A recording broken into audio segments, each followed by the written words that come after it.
From Recorded Future News and PRX, this is Click Here.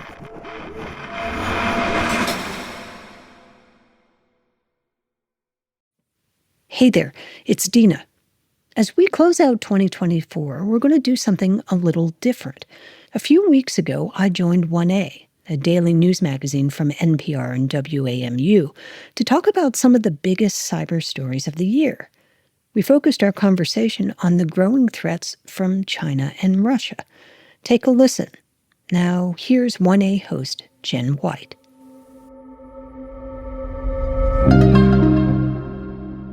This is 1A. I'm Jen White. This weekend's news from Syria continues to reverberate. The speedy events that led to its dictator being forced to flee speaks to a world that's evolving in ways that challenge U.S. power. The U.S. now faces risks to its interests across East Asia, Europe, and the Middle East. And according to a recent assessment from the Department of Homeland Security, China and Russia pose two of the greatest threats. Later this hour, we meet a leading anti-corruption campaigner who's been on the Kremlin's hit list for decades. But we start with a different type of assault, one that's virtual rather than physical, specifically cyber attacks from known adversaries. China stepped up its cyber operations over the past year, focusing not just on espionage or stealing intellectual property as they have in the past. Instead, they've started to hack more strategically to bolster their geopolitical goals.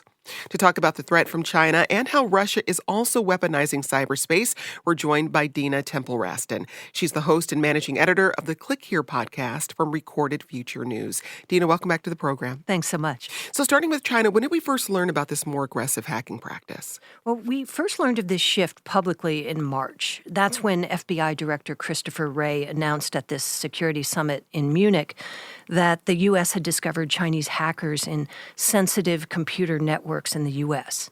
Here's what he said. We're seeing nation states trying to pre-position to get persistent access to, in the Volt Typhoon case, critical infrastructure, for example. Well, that is not a new thing for intelligence services and adversaries like the Chinese government, like the Russian government. We're seeing it now on a scale and intensity that we have not previously seen. And when he talks about pre-positioning in critical infrastructure, what he means is that China, this group called Volt Typhoon, was dropping malicious code in critical infrastructure in our country. So, among other things, they found Chinese hackers in airport networks. They found them in water treatment systems. They even found them in the electrical grid. And the thinking, as you had mentioned before, to now is that China had previously been using these kinds of tactics for espionage. But in this case, it seemed like it was an anticipation of some future conflict with the U.S. If, say, Beijing decided to invade Taiwan and wanted to rattle ordinary citizens in the U.S. by doing something like cutting off water, or maybe even more strategically, cutting off water outside a military installation. And back in March, finding Chinese hacks in civilian critical infrastructure like this was considered a real watershed moment. Now, as you had mentioned earlier, Chinese state-backed hackers have been around for years. But as a general matter, what they did is they stole things. They stole plans, like their J-35A fighter looks more than a little bit like our J-35 fighter, because they stole the plans for that. Mm-hmm. Or they hacked into systems that had tons of personal data, right? The famous one was the Office of Personnel Management hack. You remember they hacked into Starwood hotels, and the idea was to just vacuum up tons of personal information. And they weren't sure what they would do with it, but at least they had it for a rainy day. And the problem now is with AI, dicing and slicing that kind of information becomes a lot easier. So now we're hearing just in the past few weeks about this other Chinese hack into telecom companies. Yes, this is another Typhoon state acting group. Typhoon is one of the adages that they use to be able to identify different China hackers. And the White House had this briefing last week in which officials said they believed Salt Typhoon had broken into at least 8 U.S. telecom providers, including Verizon and AT&T. And they believe they did this because China wanted to hack on top political figures as part of a broader campaign that they've been doing all over the world. But here's the really mind-blowing part. the U.S. thinks that Chinese hackers are still in these networks. They haven't gotten them out yet. So there's a risk that your communications or my communications are being compromised. And here's what's wild is that the FBI has actually said, hey, be careful when you text or phone someone, use an encrypted app. And that's pretty pervasive. So just before the election, we spoke with General Paul Nakasone. He's the former NSA director, and he left earlier this year. And we asked him whether or not, as a general matter, Americans or American intelligence services had actually underestimated what China could do. Here's what he said. I think we always knew that China had the one capability that provides them a unique spot in the world, which is scale. And we're seeing that scale. And so we've got to think about how we're going to defend against that scale, whether or not it's Volt Typhoon, whether or not it's Salt Typhoon, whether or not it's operations as they attempt to steal our intellectual property. What is it that we're able to do to be able to get after that scale? And so we're going to have to be able to work this really strategy forward in terms of thinking about an adversary that is many times our size in quantity, but not necessarily in quality. So in other words, what he's saying is China has 1 billion people, so lots of potential hackers to choose from. So they might not be the world's most skilled hackers, but there are lots and lots of them, and they kind of flood the zone. So they manage to break into systems by just leveraging their size. Dina, when we think of state-sponsored hackers, I think we tend to think of them coming out of Russia, particularly in this election season with disinformation campaigns and Russia's attempt to meddle in elections or shake support for Ukraine in the war. What have we seen most recently? Just in the past week, we've seen a lot unfolding in Romania. You may remember that officials there announced that they were actually going to rerun the election because of a Russian meddling. An outlier pro-Russia candidate got a suspiciously huge number of votes, and he happens to be anti-Ukraine, so officials basically smell maybe a Russian rat in that. And then days after Romania said that they were going to rerun this election because of the meddling, one of the country's most important energy service companies, something called Electric Group, announced that they'd been on the receiving end of a cyber attack. And officials there don't think that those two things are unrelated. So another part of a Russian cyber campaign has been all these ransomware attacks against cities and hospitals and insurance companies. Is it just a coincidence that so many of these groups are from Russia? Not completely. No, there is a whole sort of coterie of people in Russia who are very tech savvy. So that's part of it. But the other part of it is that there's this kind of dark covenant in which it's understood that as long as hackers in Russia don't target Russia or CIS states or maybe even provide financial kickbacks from their ransoms to the authorities there, they can do whatever it is that they want. Now, the big change, and it's a happy change this year, is that we're seeing a lot more successful international law enforcement actions against these gangs than we have in the past. Let me just give you some examples. The Dutch police have taken down a bunch of dark web markets that sell drugs and guns. Last month, the Germans took down 47 illicit cryptocurrency exchanges that cyber criminals had been using. And the US and the UK have been hacking these hackers separately, hacking groups. Just consider the ransomware group called Lockbit. They broke into that group and took down their servers earlier this year. And it was a really big deal when that went down. In 23 and 2024, Lockbit was responsible and had a hand in most of the ransomware attacks that we were hearing about against hospitals, insurance companies, et cetera. And when the U.S. and its partners actually seized their servers, that really hobbled their ability to do that. And so we actually talked to the leader of Lockbit. He goes by Lockbit Sup, as in Lockbit support. And they put out a actual wanted poster of him with his picture that they said, this is the guy he really is. And when we talked to him through an interpreter, we asked him about that. This is what he said. I'm very interested in how the FBI decided I was Dmitry Khoroshov. How did they find this person? Based on what facts? Where is the proof? And, he was rather incredulous that this picture of him had gone global. But he did admit that law enforcement had actually taken over his computer infrastructure, taken down his network, and what he was using to launch these attacks wasn't working. They have the source code, and because they have that, they have gained access to a list of our partners. But I have now eliminated this shortcoming in the platform. Every time they take aim at me, I get stronger.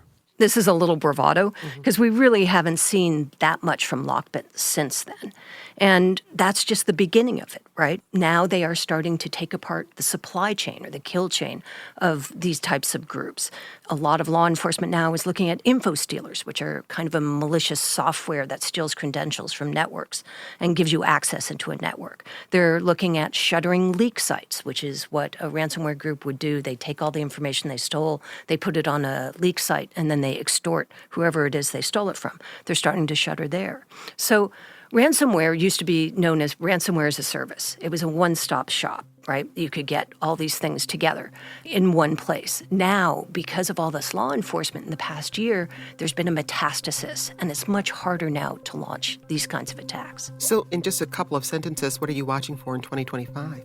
More of these law enforcement actions. I think that they have figured out how to maybe dismantle these groups by taking apart the various parts of the kill chain, and I think we're going to see more of that. So it's kind of a good news story in that sense. That's Dina Temple-Raston, the host and managing editor of the Click Here podcast from Recorded Future News. Dina, always great to talk to you. Nice to talk to you, too. You're listening to Click Here. And today, we're airing a special episode of 1A, a daily news and talk show from NPR and WAMU. Coming up, the physical threats, not just the virtual ones that Russia continues to present. And for that, 1A host Jen White talks with Bill Browder. He's a financier who may be best known for spearheading a global human rights movement against the Kremlin. His advocacy has resulted in sanctions being leveled against Russian officials and oligarchs. In his interview with Jen, he talks about what he thinks the world needs to do to help Ukraine defend itself against Russia.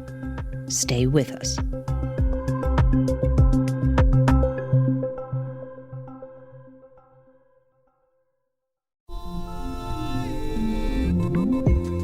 You come to the New Yorker Radio Hour for conversations that go deeper with people you really want to hear from, whether it's Bruce Springsteen or Questlove or Olivia Rodrigo, Liz Cheney, or the godfather of artificial intelligence, Geoffrey Hinton, or some of my extraordinarily well-informed colleagues at The New Yorker.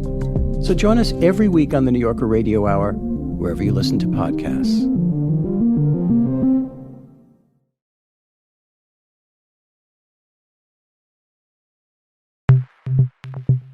From Recorded Future News, this is Click Here. Today, we're bringing you an episode from our friends at 1A, a daily talk show from NPR and WAMU. A few weeks ago, host Jen White spoke with financier Bill Browder. He's a vocal critic of Russian President Vladimir Putin, and he has spent years trying to expose corruption in Russia. As Donald Trump prepares to return to the White House in a few weeks, Bill tells 1A host Jen White that world leaders need to step up to support Ukraine. Here's their conversation. You argue there's an immediate way to help Ukraine through this winter and to prepare for what's likely to be a different policy approach in the new administration from the White House. What is it you think should be done now? So what we're looking at right now is a situation where Ukraine is doing everything it can to try to ward off an aggressive, murderous, evil invader, Vladimir Putin and Russia. And in order to do that, Ukraine is a much smaller country. They're a much less resourced country. They didn't have a big military stockpile. Russia's got all that stuff. And for the last 3 years, the United States and the UK and the EU have all worked together to give Ukraine the ammunition they need and other military hardware they need so that they don't get run over by Vladimir Putin. And of course, all that stuff wasn't free. And this narrative has emerged over the last 2 years, coming from certain quarters of the U.S. political spectrum. That's to say, why are we spending any money on Ukraine? Why aren't we spending that money on something else? And that narrative has fed its way into Trump's campaign. And Trump has now pretty much said it outright that he wants to cut off military aid for Ukraine. And so after he's inaugurated, then the big question is, does he follow through on that threat or that promise? And if he does, what happens to Ukraine? The United States provides half of the Ukrainians' military aid. And what will happen is they will run out of ammunition. They will be unable to prevent the Russians coming across their border. Russians will occupy various places across their border. When the Russians do occupy towns and cities in Ukraine, we've seen the aftermath. We saw Bucha in Irpin. You remember those terrible images of men with their hands tied behind their backs, shot in the head, and then buried in shallow graves. We've heard the testimony of women gang raped by Russian soldiers, and we've heard the stories of children then being taken away and kidnapped and sent into Russia. And so that's what will happen. And of course, the Ukrainians know about this because they've all heard of what happened in Bucha and Irpin. And so what do the Ukrainians do in a situation like that? They flee. And so I would predict that there will be 15 million Ukrainian refugees fleeing across Europe. Will the Europeans have room for them? I mean, the Europeans have their own migrant crises, just like the United States does. I want to talk a little bit more about that potential humanitarian crisis. But if there's a less of an appetite in the U.S. for sending more money to support Ukraine, where can that money come from? Well, so this is the thing which is so interesting, is that when the war started, about a week after the war started, the United States, the EU, the UK, Canada, Australia, Switzerland, Japan froze $300 billion of Russian government central bank reserves. And that money continues to be frozen. And so there's an easy solution to this whole thing. Russia has caused $1 trillion of damage to Ukraine. We have custody of their money. When I say we, I mean the allies. And one very simple solution to all this complaining about spending money is that we confiscate that money, which is we're legally entitled to do. There was a law passed in the United States called the Repo Act, which entitles the government to do that. And there are similar laws in the UK and the EU. And we could confiscate that money, and then we could give that money to Ukraine for their defense. And then they don't run out of money. And then the Russians don't come across their borders, and they don't occupy their towns, and they don't create this humanitarian disaster. Even simple solutions sometimes face obstacles. Do you see obstacles, whether it's a matter of political will or international political will? Well, so here's the thing. One country can't do this without all countries doing it. So the United States would have to do it with the EU and UK, et cetera. Because if one country did it and the other countries didn't, then people might say, my money is safer in the countries that didn't do it than did, and that could cause financial disruptions. However, if everyone did it together, then there's no financial disruptions. But how do you get all these countries to do it together? And the answer is it requires real leadership. And the world is lacking that right now. The French government has basically collapsed. Germany is having an election. The U.S. has got a new president coming in. And so it's very difficult to get everybody to act together on such a potentially, I would say, controversial issue, because it's kind of straightforward, but it's something that requires like real leadership to get done. And it's kind of hard for me to picture this happening before the inauguration of Trump. And it's kind of hard for me to picture Trump, who seems to want to be the one in the driver's seat on this thing, to allow that to happen after he's president. If he allows this to happen, then who determines the outcome of Ukraine? Does he? By threatening to cut off funding for Ukraine wouldn't have any impact, because the Ukraine would say, well, look, we got our $300 billion, we're going to continue to fight and defend ourselves. It would be, the German chancellor or the French president who would be determining the outcome, not Donald Trump. So obviously he doesn't want to lose that leverage, that power, that ability to, play God. Bill, what are the risks, though, of seizing Russian assets? Is there the possibility that could backfire and impact both the international financial markets, diplomatic relations, or further escalate a leader who feels he's being backed into a corner? Well, Putin is a person who we shouldn't worry about his reaction. He's not going to start a nuclear war over taking his money. He'll thump his chest and he'll scream bloody murder and all that kind of stuff, but I'm not worried about him. Why are you confident of that? Just because it's not an appropriate response to a financial sanction to do anything like that. I mean, he'll be angry, but the thing about it is that we spend so much time trying to appease Putin. We should be putting a boot on the throat. That's what he respects. And by the way, if we do this, then that is a boot on the throat. And that's the kind of thing where he says, "Oh my God, these guys are really serious now." But coming back to your question, what are the other obstacles?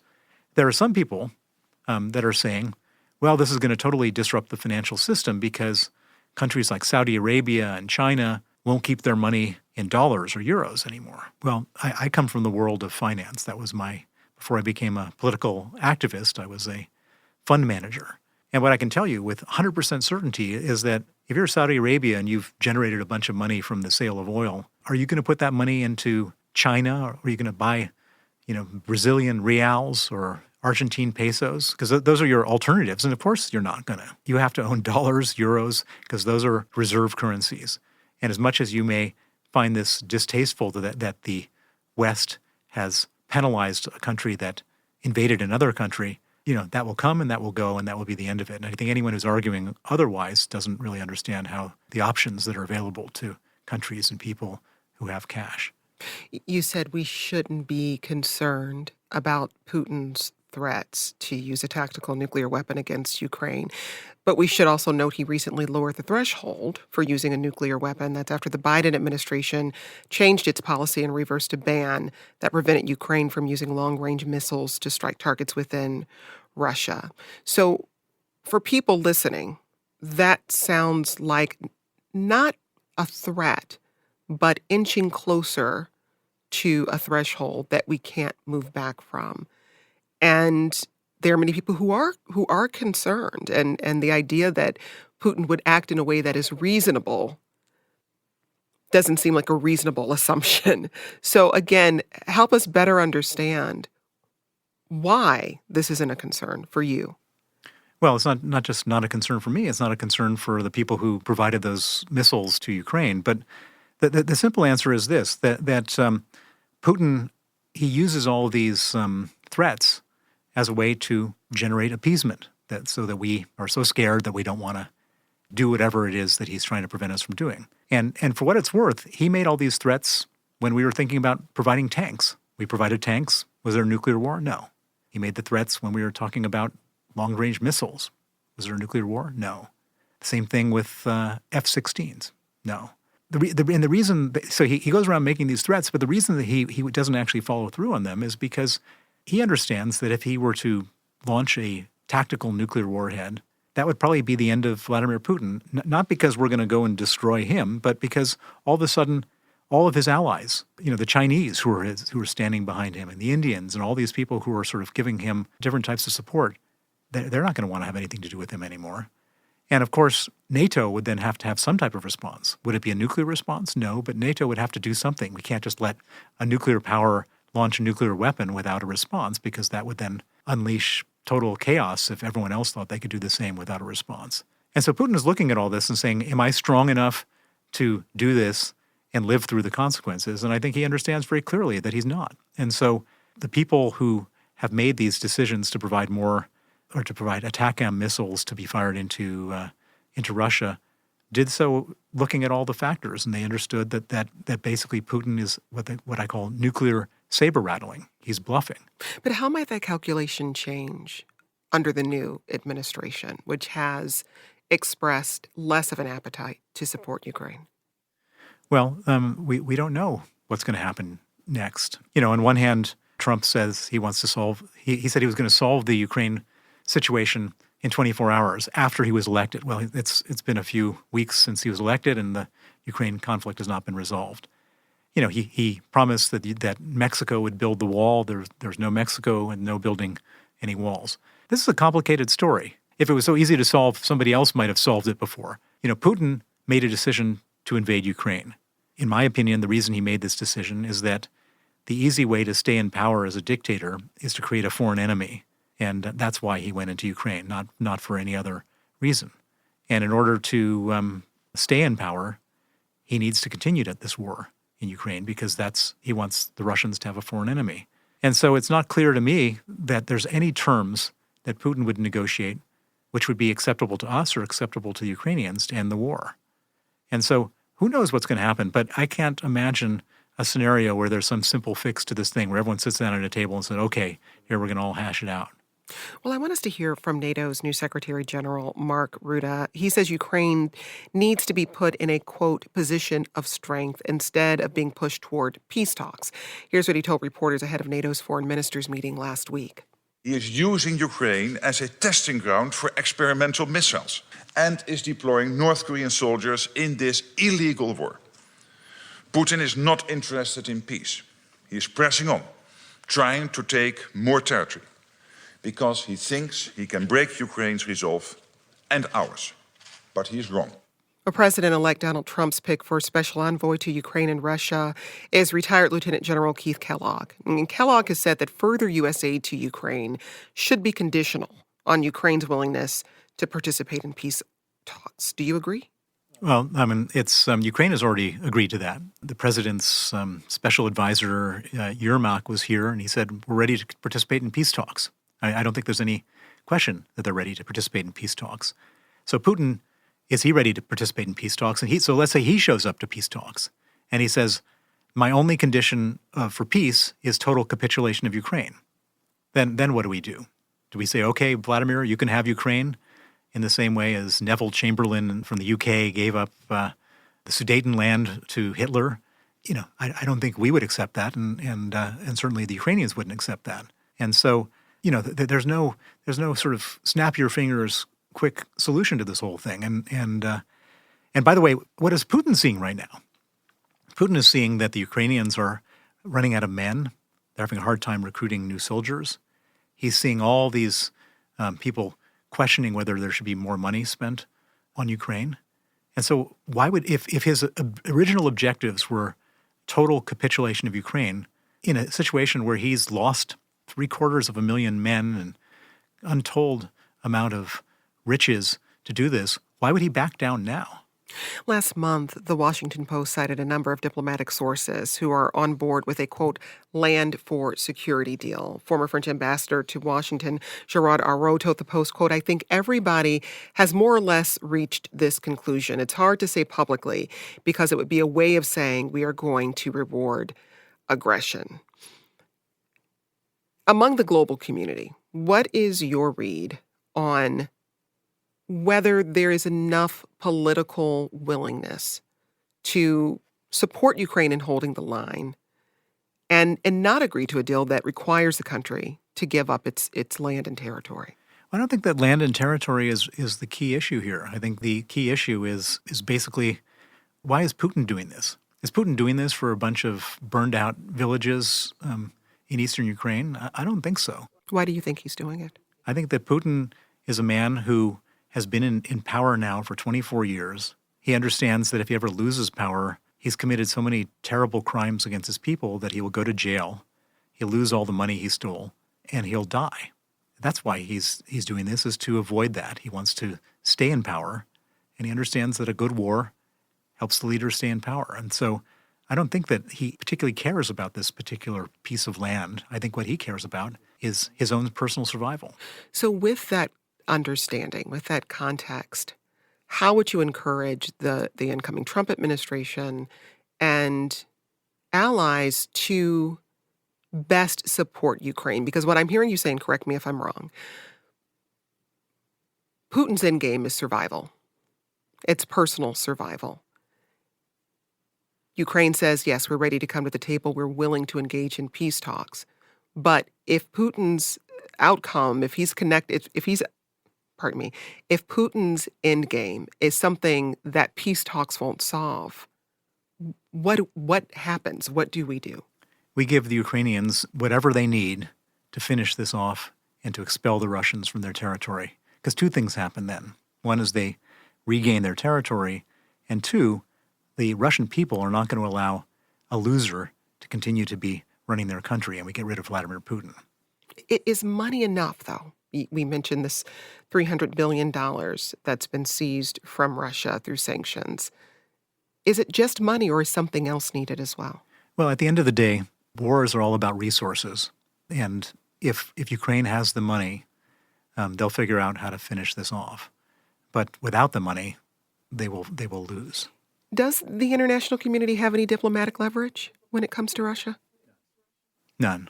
The diplomacy is so long gone at this point.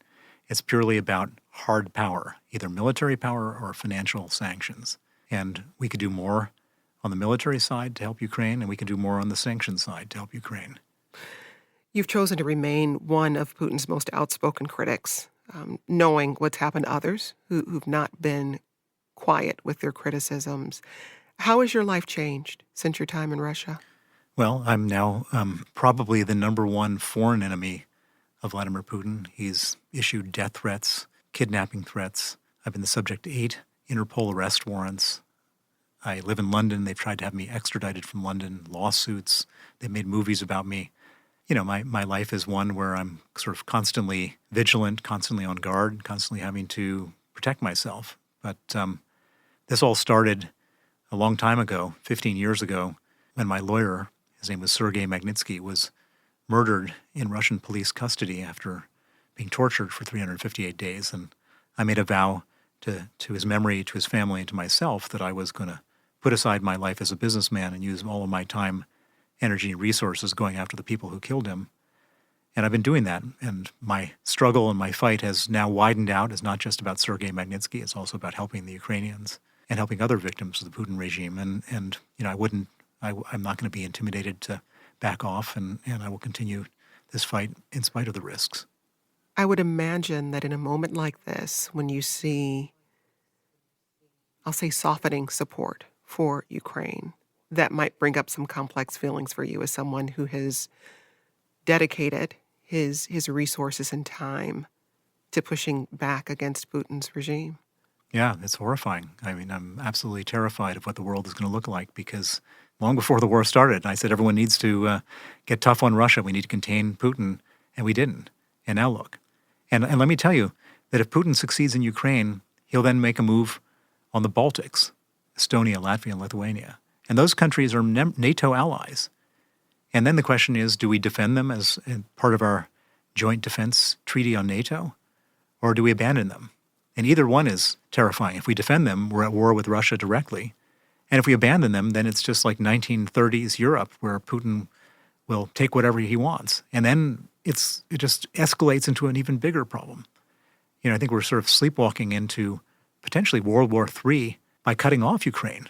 Everyone's saying by helping Ukraine, that's World War III. No, it's just the opposite. If we abandon them, that's World War III. Are you finding support here in the U.S. among elected officials and in Congress? Absolutely. I mean, what's interesting is that, you know, the traditional support to be tough on Russia comes from Republicans. And most of the members of Congress, I was just testifying at the Senate Foreign Relations Committee, speaking to Democrats and Republicans, and everybody is sort of on side with the Ukrainians. Everybody wants to be tough on Russia. There's some sort of new strain of Republicans that wants to capitulate, but that's not the conventional wisdom of the Republican Party. How have you seen that support translate into policy, if at all? Well, I mean, so we saw up until today, the United States has supported Ukraine, and that's required on a bipartisan basis to vote for very large military aid packages, which have been voted with an overwhelming majority. I want us to hear right now from incoming Senate Majority Leader John Thune. He's previously expressed his support for ongoing aid to Kyiv. Here he is speaking to PBS NewsHour earlier this year.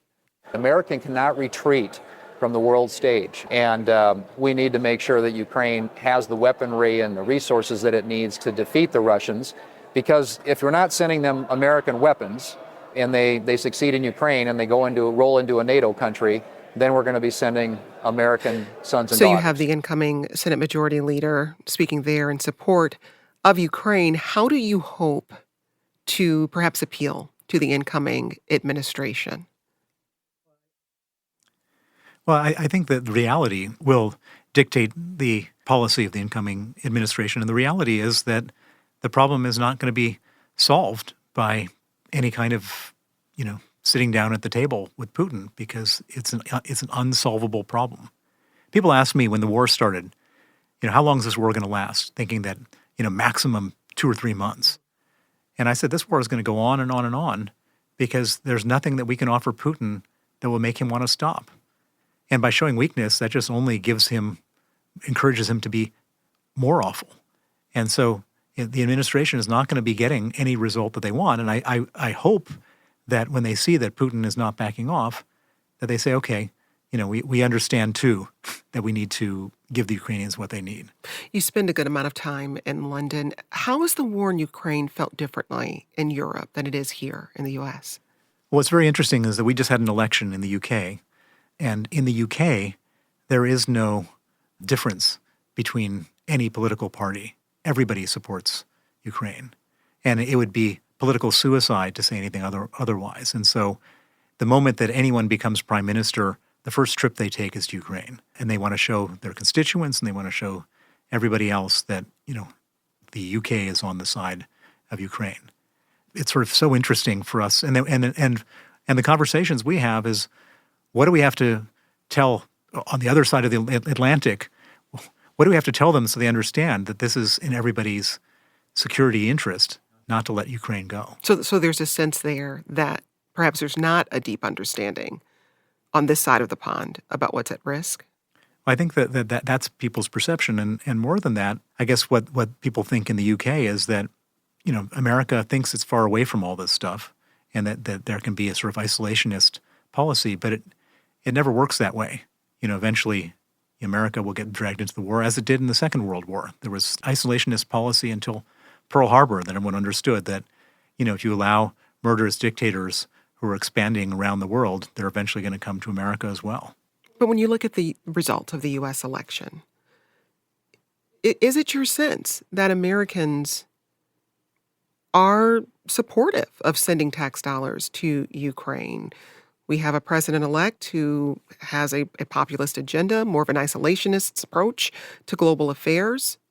He was elected, a Republican majority Senate and House, as you said, that has stepped back from its support of the country. What is your read of where the American people are? I don't think the American people cared one way or another about foreign policy. When I saw surveys of what people cared about, they care about inflation, they care about some of the cultural issues. Foreign policy wasn't even on the list. And for what it's worth, we're not talking about, the numbers sound large when you talk about them, but in the total scheme of things, we're talking about 5% of the U.S. military's budget to destroy our largest adversary.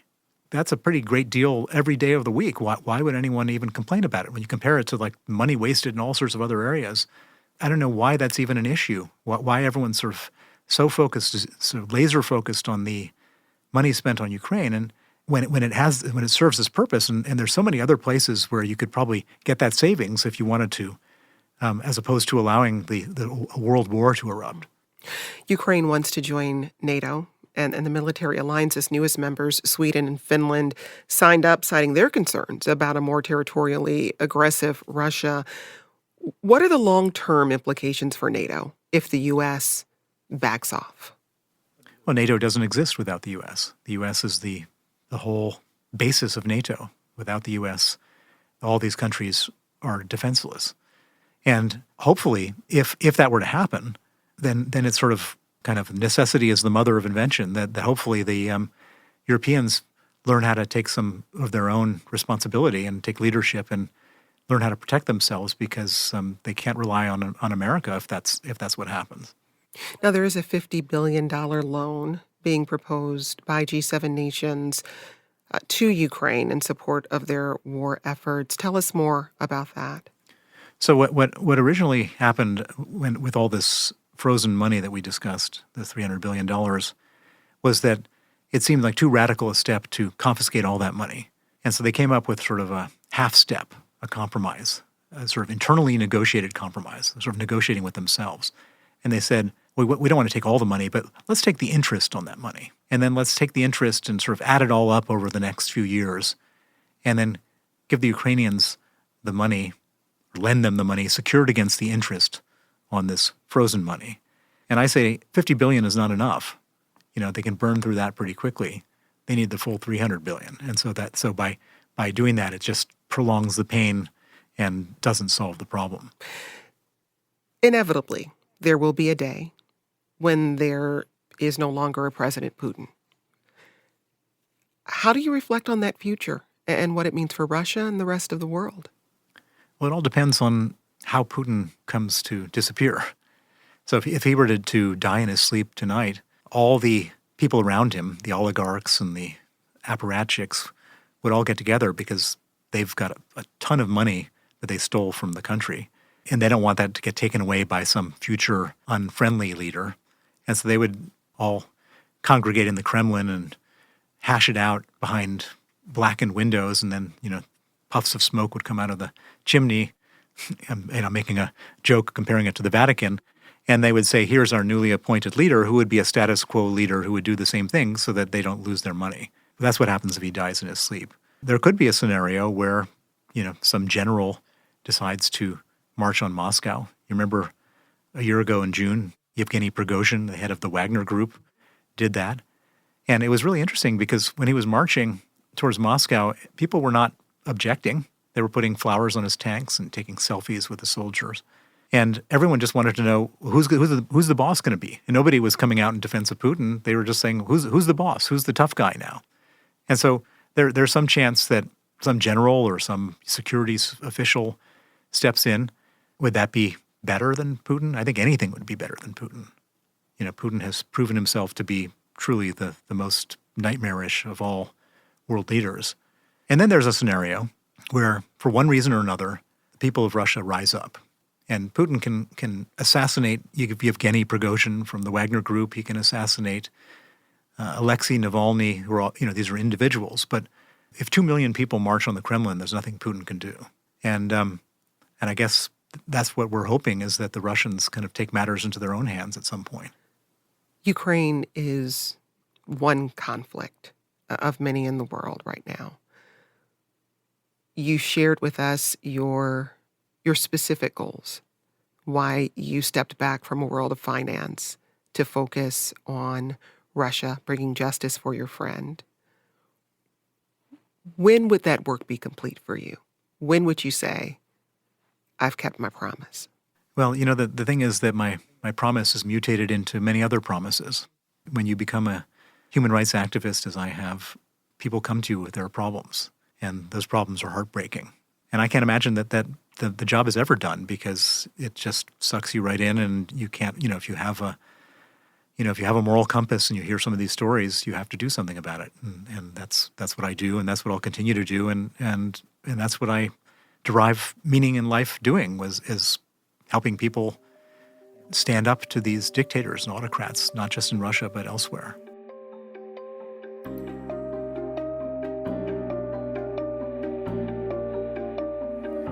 That was human rights advocate Bill Browder speaking with Jen White, the host of 1A from NPR and WAMU. I'm Dina Temple-Reston, and we'll be back on Friday with a new episode of Mic Drop. Happy New Year.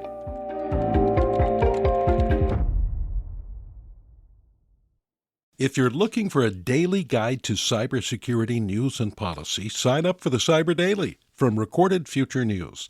It serves up the day's most interesting and important cyber stories from our sister publication, The Record, and then aggregates all of the big cyber stories you might have missed from news outlets around the world. Just go to therecord.media and click on Cyber Daily to get all you need to know about the world of cybersecurity right in your inbox.